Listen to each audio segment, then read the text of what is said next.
आज आपण कटाची आमटी बनवणार आहेत. त्याला लागणारे साहित्य: खोबरं चिरून घेतलेलं, अद्रक, थोडीशी कोथिंबीर, धनिया पावडर, गरम मसाला, हळद आणि फोडणीला लागणारे साहित्य: लसूण आहे, मोहरी, जिरे, कढीपत्ता आणि हा घरचा मसाला.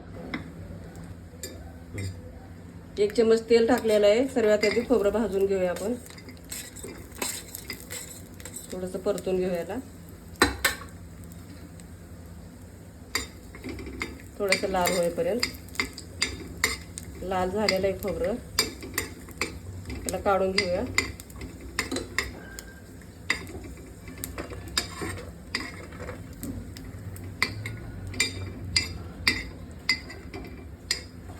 थोडंसं अद्रक पण परतून घेऊया.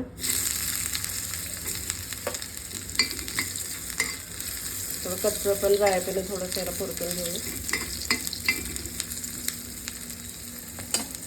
1-2 दालचिनी, 2 लवंग.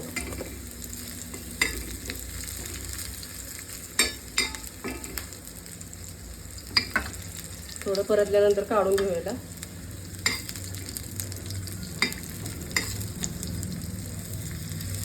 धनिया वगैरे घेतले नाही मी, कारण पावडर आहे, धनिया पावडर. त्याला काढून घेऊया आणि हे दोन्ही एकत्र करून मिक्सरला आपण बारीक वाटून घेऊ.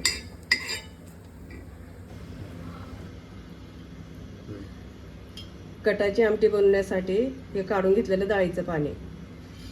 डाळ शिजवल्यानंतर शिजल्यानंतर पाणी, गूळ टाकायच्या आधी हे पाणी काढून घेतलेलं आहे.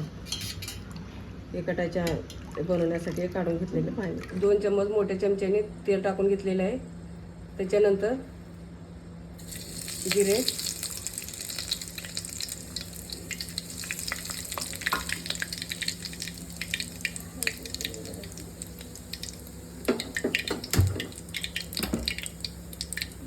मोहरी,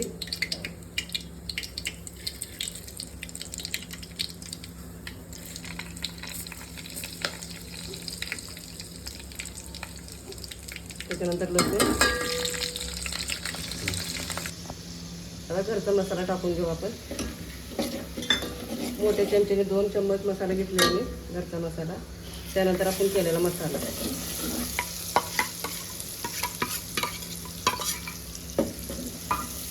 हलवून घेऊया.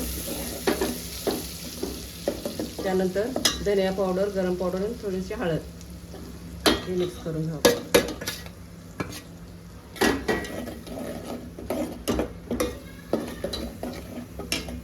थोडं 5 मिनिटं ह्याला तेल सुटेपर्यंत शिजवून घेऊ आपण मसाल्याला.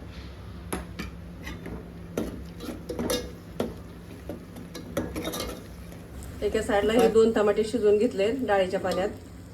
त्या साईडला मसाल्याला मसाला तेल सोडत आहे. त्यानंतर आपण टमाटर, हे शिजवून घेतलेला टमाटर टाकू द्या. कारण कच्चा टमाटर टाकलं ना ते मसाल्यामध्ये शिजत नाही, म्हणून साईडला शिजवून घेतलं याला.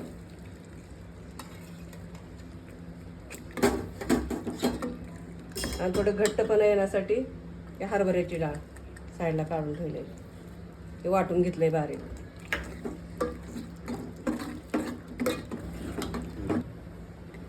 आता आपण हे डाळीचं पाणी काढलेलं ह्याच्यात आपण ओतून घेऊ.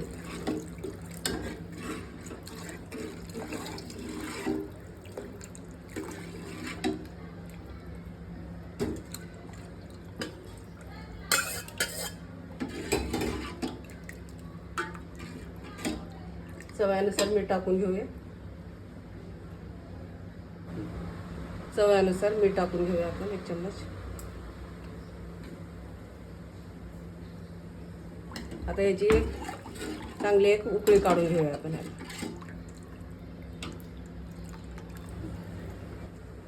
थोडीशी कोथिंबीर टाकू वरतून. एक उकळी झाली ना, गॅस बंद करून घेऊ. झाली आपली कटाची आमटी तयार.